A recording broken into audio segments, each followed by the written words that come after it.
మనస్సు దుర్మార్గమైంది. మనస్సును నిరంతరం గమనించాల్సిందే. అందుకే భగవంతుడు అనుగ్రహించిన మనస్సు అనుగ్రహించకపోతే చేసేదేం లేదు. మనం ఆ మనస్సు అనుగ్రహించడం మన చేతుల్లో ఉంది, దేవుడి చేతుల్లో లేదు. మన మనస్సు మనది, దేవుడిది కాదు అది. అంటే మన మనస్సు ఎలా ఆలోచిస్తోంది అని మనం నిరంతరం గమనించుకోవాల్సిందే. కొంతమందిని మనం ప్రశ్నిస్తుంటాం, ఎవరిని కనపడగానే, ఏమంటే మీ అబ్బాయికి పెళ్లి కుదిరిందా అంటాం.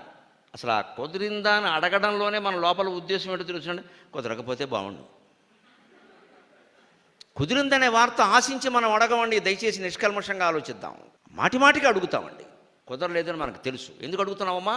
వాడు కుదరలేదని కుళ్ళిపోతూ ఉంటే మనకు ఆనందంగా ఉంది. ఇక్కడ కుదరదు. వాళ్ళ అబ్బాయికి అయిపోయింది, అది మా వాడికి అయిపోయింది. అదృష్టం అన్నమాట. ఇక్కడ ఇప్పుడు అయిన వాడు అదృష్టవంతుడు, కాని వాడు అదృష్టవంతుడు చరిత్ర నిర్ణయిస్తుంది. కానీ మన దృష్టి ఎలా ఉంటుంది అంటే, వాళ్ళు కుదరలేదనే చెప్పాలి. వాళ్ళు బాధపడుతూనే ఉండాలి. మన అలా సంప్రదిస్తూనే, ముఖ్యంగా బంధువర్గంలో ఉంటుందండి ఇది. స్నేహితుల్లో ఉండదండి, బంధువర్గంలో ఉంటుంది.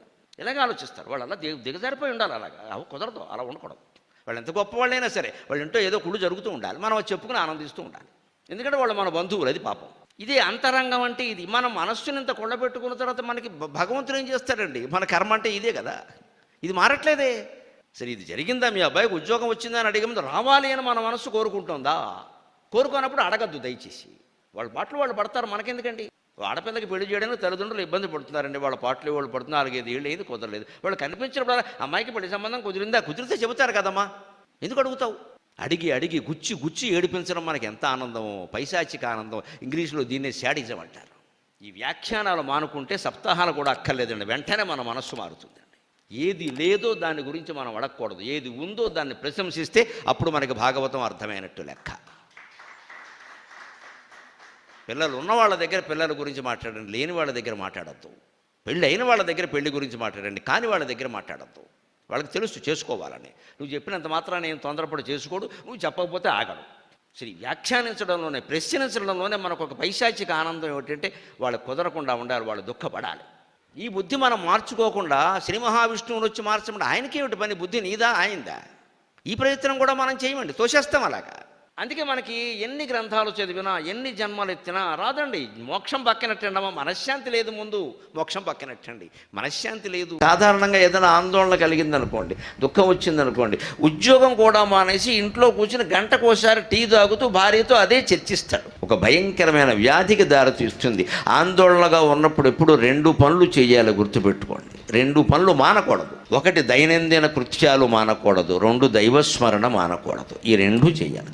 డైలీ టైం టేబుల్ ప్రకారం నువ్వేం చేస్తావో చేసి ఆందోళన దూరం అవుతుంది. రోజు చేసే పనులు మానేస్తే, ఇవాళ నాకు చేయాలని లేదు, ఇవాళ నాకు చదవాలని లేదు, ఇవాళ నాకు దేవుడు పూజ చేయాలని లేదు, ఇవాళ స్నానం కూడా చేయాలనేది జిడ్డు మొహం వేసి కూర్చుంటాడు. ఇక్కడ శుభ్రంగా స్నానం చేసే సమయానికి కాఫీ తాగే సమయానికి కాఫీ తాగేసి, భోజనం చేసే సమయానికి భోజనం చేసి, ఏది మానకు. చదువుకునే సమయానికి చదువుకో, ఆడుకునే సమయానికి ఆడుకో, వాకింగ్ చేసే సమయం ఉంటే వాకింగ్కి వెళ్ళి, ఏది మానకు. ఫోన్ కాల్స్ ఆన్సర్ చేసే సమయం ఉంటే ఆన్ చేసి, ఏం పర్వాలేదు. నాకు మాట్లాడాలని లేదు, మాట్లాడాలి, ఆ రోజే మాట్లాడాలి. మనం ఆందోళనలో ఉన్నామన్న విషయం అంతరాష్ట్రం అంతా తెలియాల్సిన పనేం లేదు ఇక్కడ. అంటే మన జబ్బు వాడికి కూడా అంటిస్తావా? నాకేమిటో ఈవేళ మనస్సు బాగోలేదురా, నీ మనస్సుతోనే నువ్వు ఆలోచించి. ఇంకోటికి ఎందుకు చెబుతావు మిత్రమా? ఇంకోటికి చెబితే వాడు లోకు కడతాడు, లేదా ఏదో చెప్తూ ఉంటాడు, ఫలానా చోట వైద్యం ఉంది. ఏం చేస్తావమ్మా? మన మనస్సుకు మనం వైద్యం చేసుకోవాలి, ఎవడు చేస్తాడు? అందుకే మన కవులు మన మనోభావాలే కావ్యాల్లో పెట్టి రాస్తారు. వ్యసనానికి ప్రధాన కారణం నిరాశ, నిస్పృహ. సమస్యలు వస్తున్నా మనకి ఏం చేయాలో తెలియట్లా. ఏం ఆలోచిస్తున్నామంటే తాత్కాలికంగా తప్పించుకుందాం. మీరు తప్పించుకోవడానికి ప్రయత్నం చేసిన తర్వాత, ఆ తప్పించుకునే ప్రయత్నం మద్యపానమైనా ఒకటే, మరో పూజ అయినా ఒకటేనండి. తప్పించుకోవడమేనండి. తప్పించుకోవద్దు, నువ్వు తప్పించుకోవద్దు, అక్కడే ఉండు, దాంతోనే ఉండు. Face it. మనల్ని తట్టుకోలేక ఆ సమస్య ఎగిరిపోవాలి. అది వివేకానందుడు మాట. అంత చైతన్యాన్ని ఇవ్వాలి జనానికి. సమస్యలకి భయపడి మనం పారిపోవడం కాదు. వీడెవడు కదిలేట్లే లేడరా, వీడు మేరు పర్వతంలో ఉన్నాడు, ఎన్ని వచ్చినా కానీ ఇలాగే ఉన్నాడు, వీడు ప్రభ ఎక్కడ తగ్గలా అని మన చూసి ఆ సమస్య పారిపోవాలి. అది ధర్మం. డబ్బు విచిత్రమైన వ్యాధి. ఎందుకంటే హఠాత్తుగా మాటలు మాయమోను.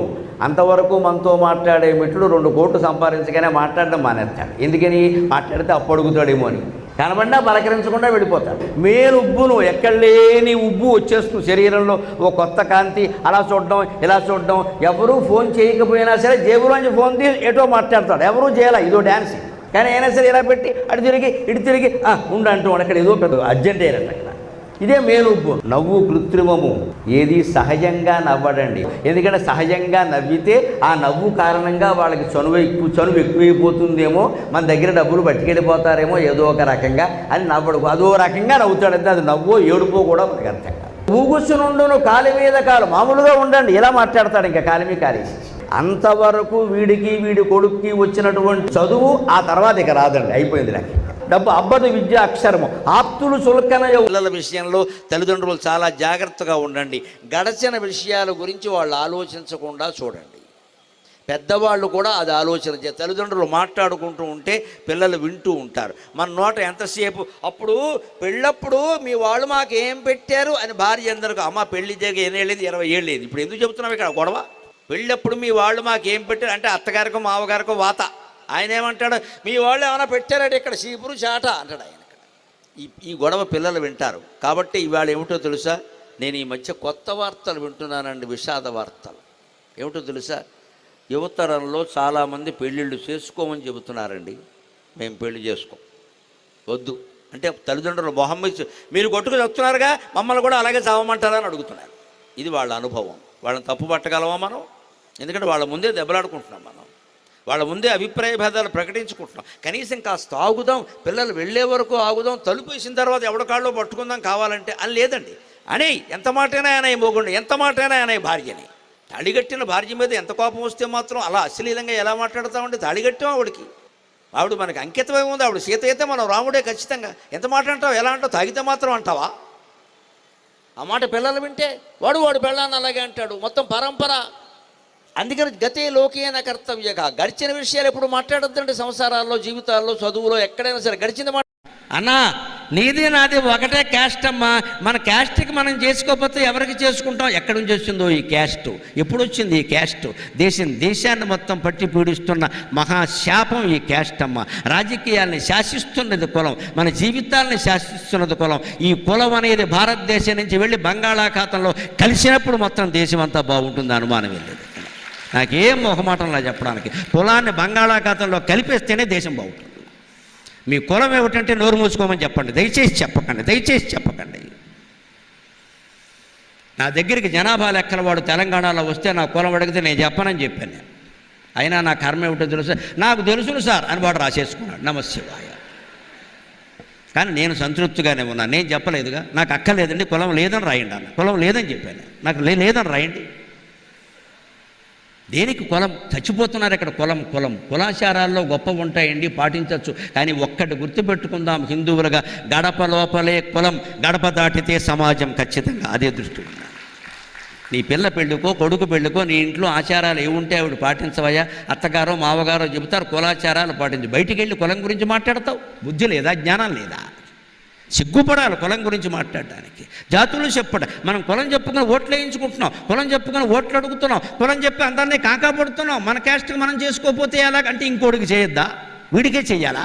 ప్రతి మనిషికి 7 రకాల రక్షణ భగవంతుడు కొంత ఇస్తాడు, మనం చూసుకోవాలి. 1 తల్లి, 2 తండ్రి, 3 గురువు, 4 విద్య, 5 దాత, 6 రాజు, 7 దైవం. ఇదే 7 రకాల రక్షణ.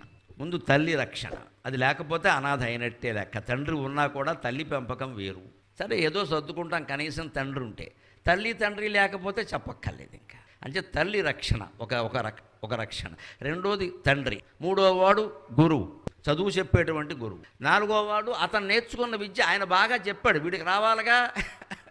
అంచేత నువ్వు నేర్చుకున్న విద్యే నీకు రక్షణ. తల్లి రక్షణ, తండ్రి 2వ రక్షణ, గురువు 3వ రక్షణ, ఆయన నేర్పిన విద్య 4వ రక్షణ. గురువు ఎంత గొప్పవాడు, ఐన్స్టీన్ లాంటి వాడు మనకు పాఠాలు చెప్పచ్చు. మనం స్టెయిన్లెస్ స్టీల్ పళ్ళెల్లా ఉన్నాం ఇక్కడ. మనకేం వస్తుంది?